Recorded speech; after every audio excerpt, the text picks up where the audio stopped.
Hi everybody, John Bailey here, gemstone artist and founder of the International Faceting Academy. Welcome to the Topaz Cleavage Nerd Out video.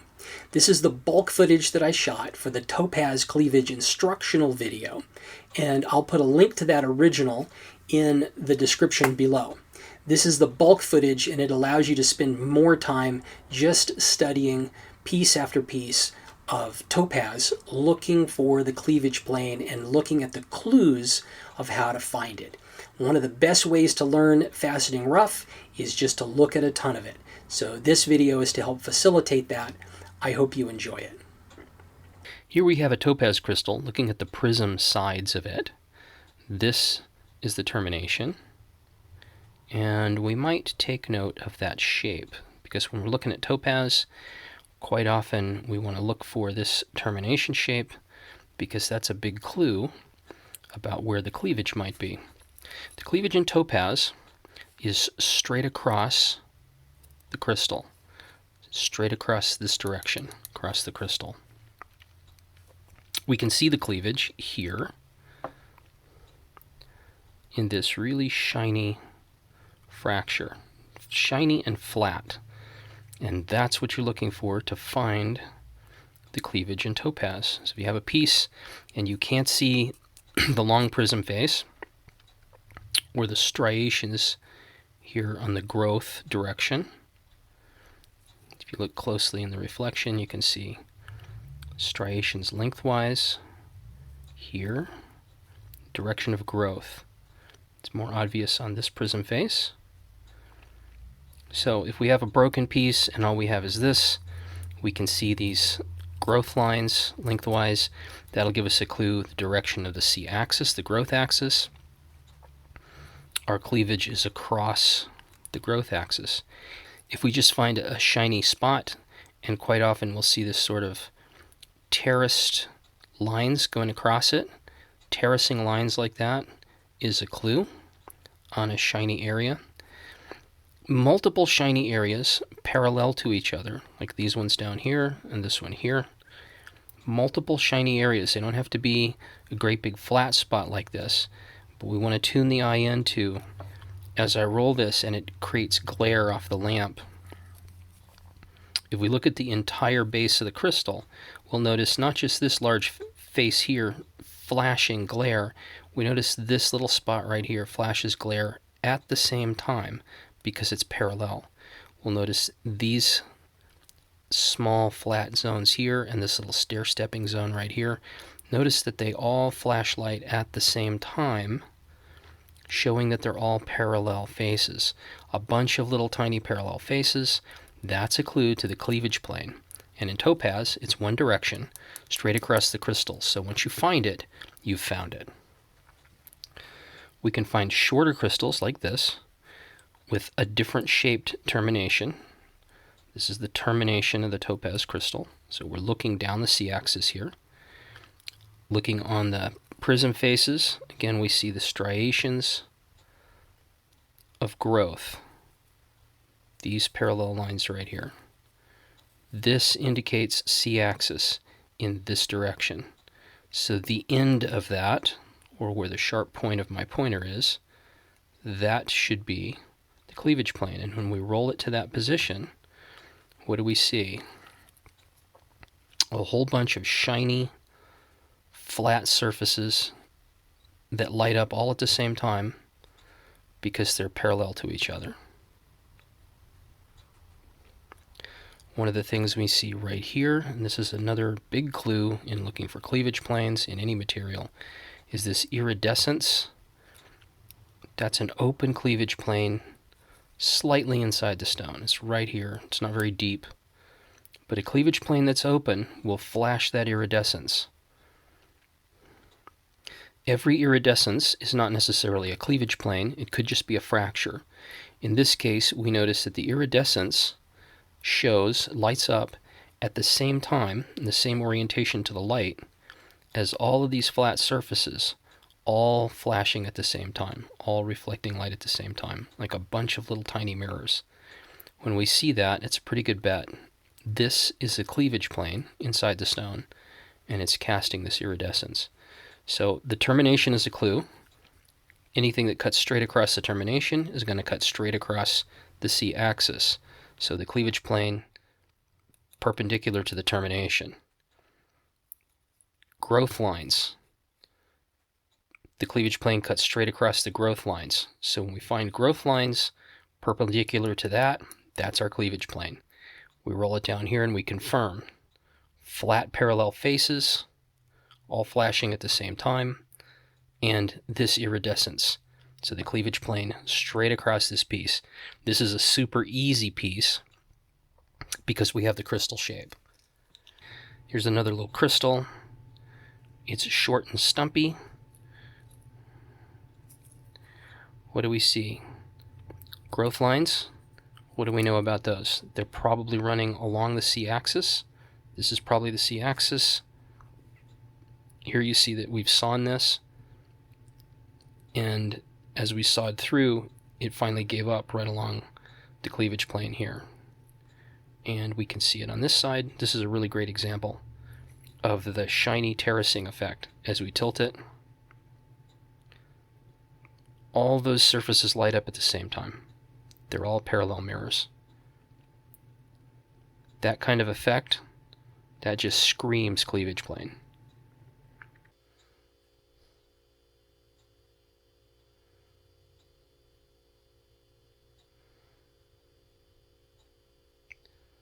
Here's a close-up of some of the deck of cards sort of terracing.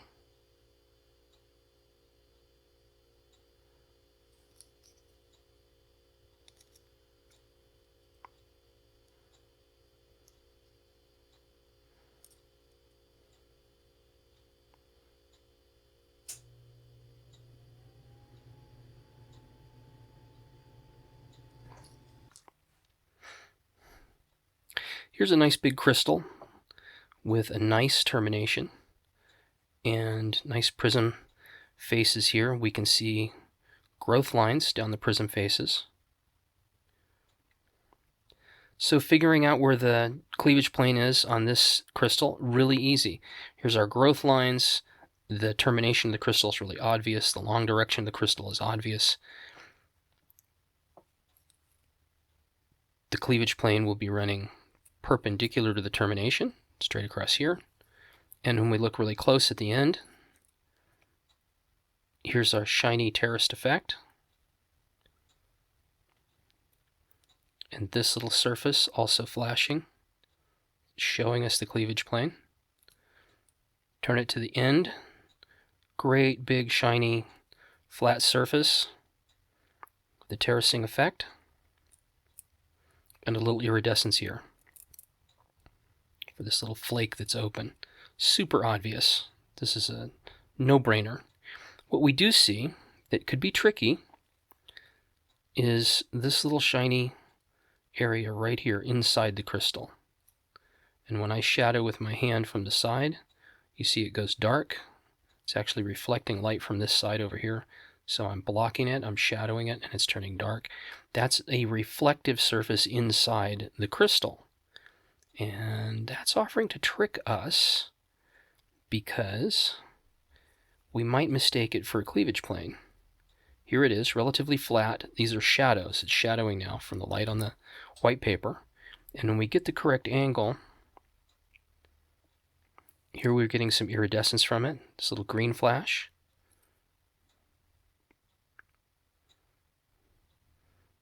This is more iridescence flashing now from the other side because I've turned it 180 degrees.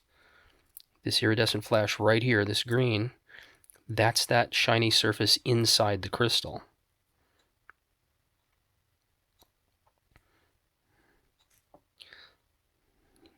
Here's our shiny view of it right here. See this glassy, fractured surface inside. It's almost flat. It almost would invite an unpracticed eye to think that it's a cleavage plane. It's not, it's a fracture. The cleavage plane is right here. This is perpendicular to the cleavage plane. It comes right to it, right here. Travels inside the stone, and if we look really carefully, we'll see this dark line going at an angle right here. So this crystal is split up the middle by a fracture. There's a little clue of it right here. This crystal is split up the middle by a fracture, not a cleavage plane. Topaz has one cleavage. This is it. So this is just a warning. Every shiny surface that you find inside the stone is not necessarily a cleavage. It could just be a fracture, and the fracture can be fairly flat looking. This is not flat enough to be a cleavage plane. If you look really close, it's too wavy. It bends here. Not a cleavage plane. Cleavage planes are flat. Another thing you'll often see when you're at Tucson shopping around, bins of topaz, who knows, maybe even something that's been sawn before. This is something out of my collection, so we've sawn it and marked it up for other reasons. But you'll find something with parallel surfaces like this. Something that looks synthetic, looks machine-made. It's really not. If we look at the reflection on this surface really carefully, here's our shiny terracing effect. This is a cleavage plane. You get a little iridescence at the edge, and then this side also, with some iridescence here, where part of the cleavage is open, and also the far side, right here. All of this parallel iridescent effect, here, here, and here. Shiny reflective terracing effect, cleavage plane. So this is, and this two really flat parallel surfaces like this with these effects. Very obvious cleavage plane. Here's another one. Here's our prism view of the crystal. Here's some of our growth lines. And the cleavage planes parallel to each other. Here's another large crystal, looking at it on the prisms. Here's our termination, and this has some more trickiness in it. Here's our definite cleavage plane. It's really obvious. It's right across the C-axis, and here's our cleavage plane with bright, shiny areas, the typical little terracing that you quite often see, this iridescence here, and there's another interesting bit of iridescence. If we look, if we tilt it just right,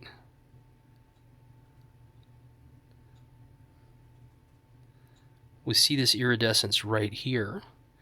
That's not on this end of the crystal. That iridescence is in the far end. It's up in the termination end of the crystal, and we're actually getting a flash right here off of the cleavage plane that's actually on the far end of the crystal. You can see my pointer on those little surfaces. So that iridescence is actually this little opening in the cleavage plane right here. This specimen is also interesting because it's got some little fractures here and here, and some down the C-axis of the growth direction of the crystal, right along our growth lines. These are not cleavages. They're parallel, but they're parallel because of the growth lines of the crystal. There's only one cleavage. Here it is. These are perpendicular. That doesn't mean these might not be a problem. I would definitely look at this in planning to cut this. I would be concerned about, are these going to come loose? Is there some strain in the crystal? I would be doing a few other things to examine this before cutting it. But this video is about cleavage planes. We see multiple areas here that are reflective, and they're almost parallel. They don't quite have that effect. These are leftover surfaces from this prism surface of this crystal from when it grew. They're not cleavages.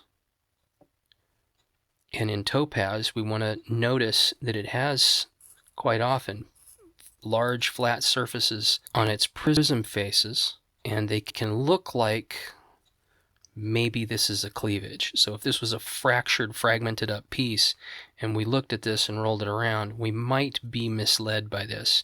So this is a warning about the potential for being misled. You want to be very careful and very definite in identifying the cleavage plane. Here's our termination. So opposite this should be our cleavage plane. What are our other clues? Not a whole bunch.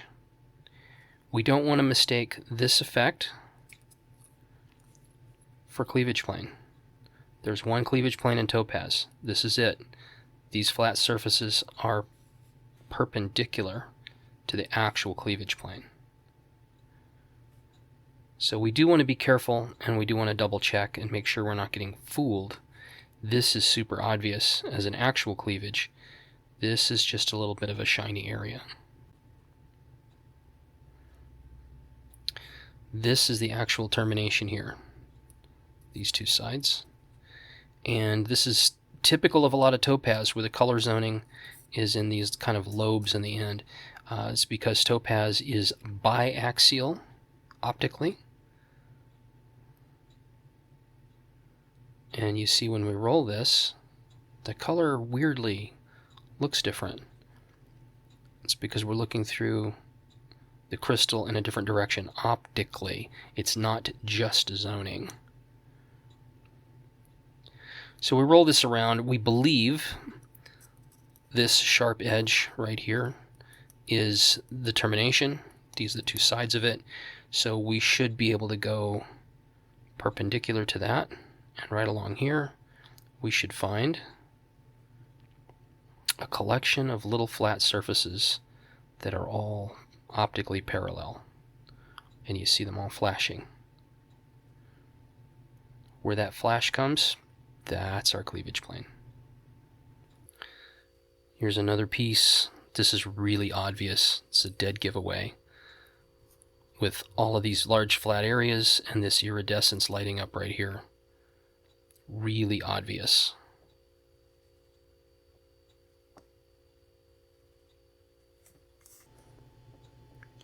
Here's another larger stone. This one has been hit.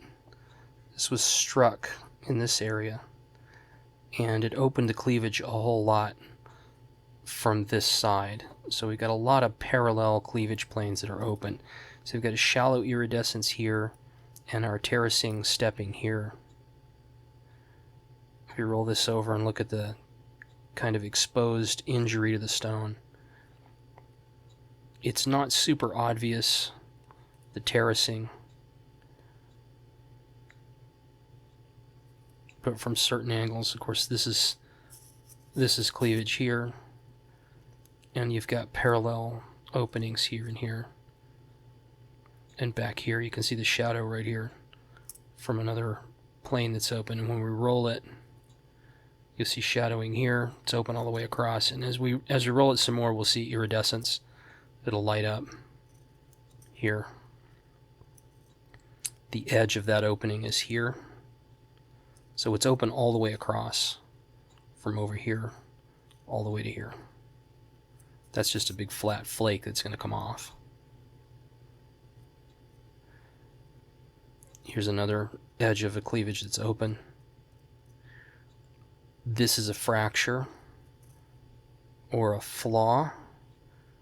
This little shadow right here is probably what caused that. Probably a veil, probably an imperfection in growth. It's not a cleavage. This is the cleavage. The cleavage is running flat, straight back in the stone. That's a fracture. Even though we can get a reflection off of it because it's open inside, one of the things we can see here is that it curves. And it's not parallel to this little fracture adjacent to it. These are fractures. They're curved. There's an area here that's dark that's also not perfectly parallel. See this crookedness? The crookedness indicates a fracture. This imperfection here is probably what's generating that. This super regular parallel flats like this, that's more indicative of a cleavage. Here's a line right here. Here's another line here. Here's one here. Here's a line here. Like a stack of cards. A lot of pieces of topaz will have this tumbled effect, and you may find they've been broken along the cleavage. So this makes it really obvious. If we didn't have this, we might notice these flat surfaces down here that are parallel and reflective. With this, we see them together. If we flip this over, this plane, you can see that this is a little bit flattish here from being broken. This is more worn, but when we turn it,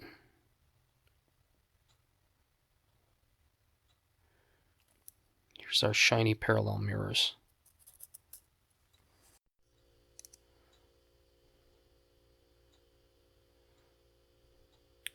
Here's some of our terracing effect under a loop. You can see the little steps.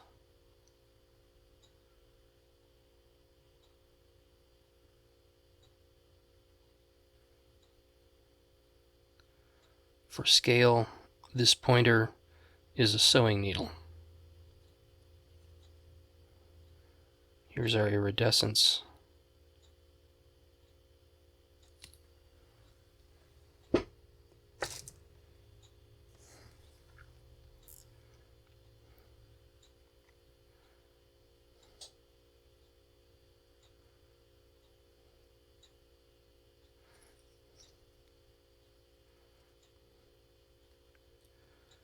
Quite often you'll get a parallel surface like this with a deck of cards terracing up to another surface.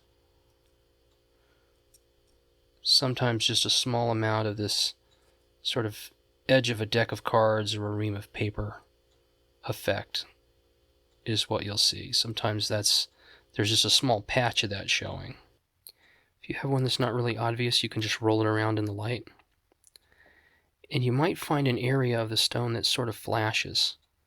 This is an almost moonstone-ish effect, and there's an iridescence here, this little giveaway, but if I cover that iridescence and just roll this across here, you see this little moonstone-like effect, this little moonstone-like flash? That's all from the surface, and it's because there are lots and lots of little tiny exposures of those parallel mirrors. So this portion of the stone doesn't have that effect. When we get into this area,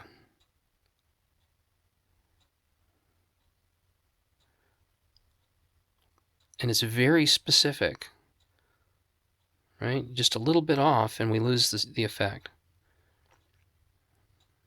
That little moonstone-like flash, if you know you're looking at topaz, you're not mistaking a piece of moonstone. If you know you're looking at topaz, and this is a nice river-worn pebble, then we know that we're looking at a cleavage plane. And this iridescence right here is a real giveaway. There's a piece of cleavage that's open here. There's a little corner right here that's open. So we should be able to flip that 180 and find the same effect on the far side.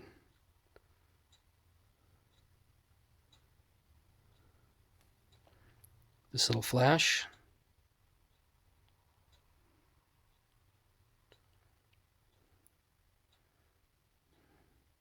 Very obvious. All you need is a single light source and just a little patience.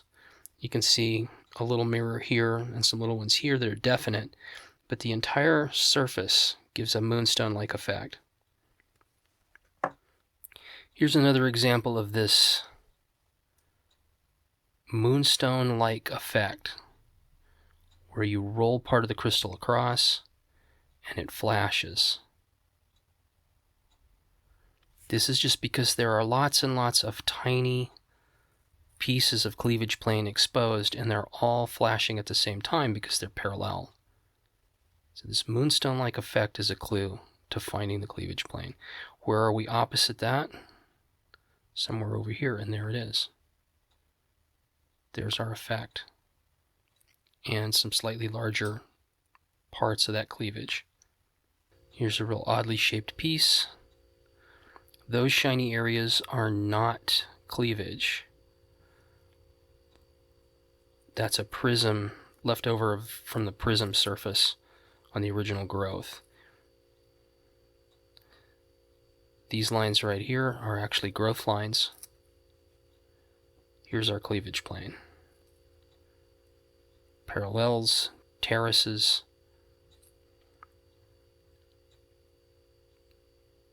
and aside from the large shiny areas, here's our little flashing. If we just look at this region here, here's that almost moonstone-like flash from lots and lots of tiny parallel surfaces. Here it is on the other end.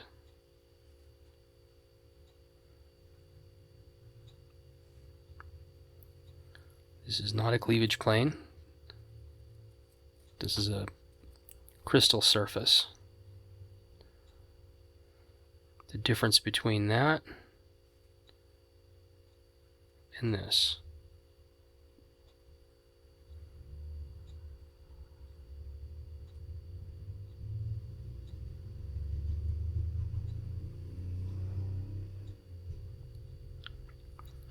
These guys are a little shiny, but they're not parallel. They don't light up exactly the same, and none of this area, rough area in between, is showing the moonstone effect.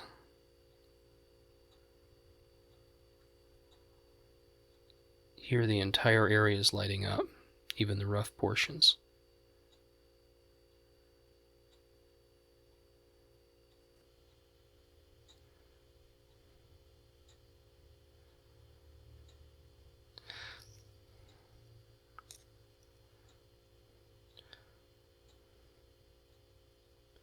Sometimes a loop can be helpful.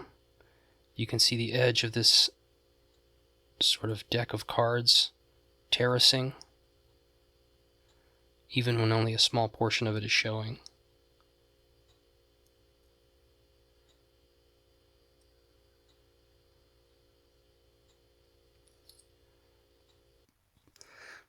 This one's interesting. This looks like maybe this is the C-axis. Here's some interesting flashing areas. They're definitely not a cleavage plane. They're not real flat. We don't have nice terracing. They're kind of scooped out looking. See that curvature of that? That's not flat. So we might expect, just because the piece is longer this way, we might expect maybe that's the C-axis. Let's look at the end. There's no little moonstone-like flash, and the shiny spots that are here, definitely not flat and parallel. What about the other end? Not really. What about this? Pretty obviously, that's the cleavage plane. Big, flat, parallel terraces, a little iridescent where part of it's open, and then parallel to that, more flats. This little terracing right here, and they're all parallel. They all light up at the same time. So this is actually the C-axis of the crystal, looking down through this way, through here. When we look at it in this direction, here's our flat, here's our flat. So the direction may not always be obvious. The crystal may be fractured up in a really odd way. This is the lengthwise of the crystal growth. Thanks for joining me for the Topaz Cleavage Nerd Out video. I hope you found it interesting and it up-leveled your skill in Topaz faceting rough evaluation. If you like this video, please give us a thumbs up and share it with your friends. If you want to see more videos like this, subscribe and hit the bell so you don't miss any of our content. If you have questions, please leave them below and I'll do my best to answer. I look forward to seeing you in the comments below and on the Faceting Academy website. Until then, good meets.